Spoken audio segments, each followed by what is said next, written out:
Well, turning now to some health news. Summer, it is always a critical time for the American Red Cross. They really need people to step up and donate. Especially if you have type O blood, because it is the universal donor, always in demand. Our Lakita Johnson is live outside of the Red Cross in Memphis and spoke with a family who knows the importance of donating. Lakita, good morning. Good morning, Aaron Yvonne. Sarah Chance knows exactly how crucial blood donations are because her daughter, Charlie, was 6 months old when she found out that she had been diagnosed with this rare form of leukemia. And so she's become an advocate. She does it all the time, but now specifically in the summer months, because that's typically when the American Red Cross says that they see a drop in the number of people coming in to donate blood as well as platelets, which could lead to fewer blood transfusions. That's a problem. Take a look. It's hard to think about it in any other way than my child's life was dependent on those blood products and those blood donations. And if little Charlie wouldn't have received the platelets, the blood wouldn't have stopped coming. And if she hadn't have gotten the blood products, then her body couldn't grow and couldn't beat the cancer. In 2021, Sarah Chance received news that no mother would ever want to learn about her child. She was diagnosed with AML leukemia, which is a very rare leukemia for babies to get, let alone children. The average age is a 60-year-old.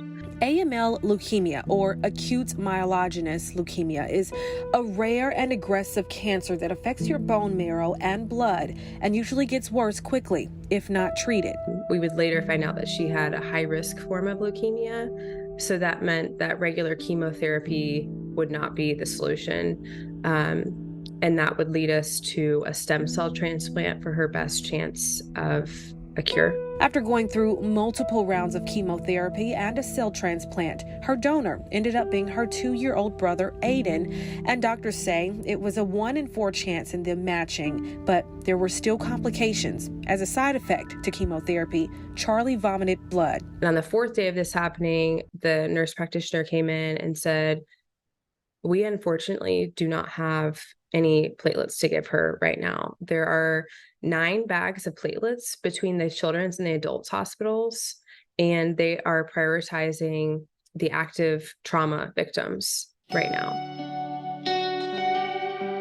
After hours of waiting, Charlie moved up on the list and was able to get one of the 9 bags. Now she's cancer-free.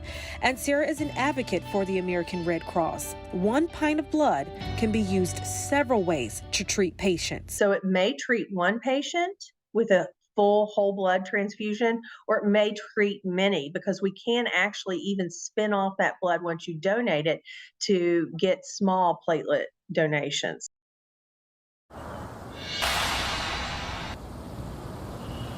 Yeah, 1 pint of blood, up to 20 minutes of your time, guys.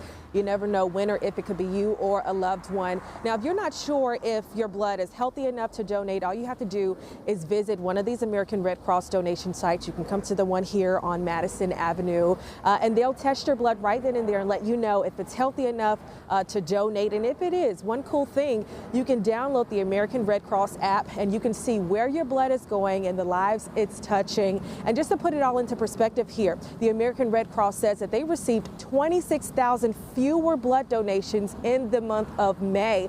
And also here in Memphis, sickle cell disease runs really high in the Black and African American communities. And so 65% of people who are Black or African American have sickle cell disease. So again, that 1 pint of blood can go a very long way. All you have to do is visit our website at abc24.com for more details, and also find out what you need to do to prepare before you come into your appointment. For now, Memphis, I'm Lakita Johnson. Back to you.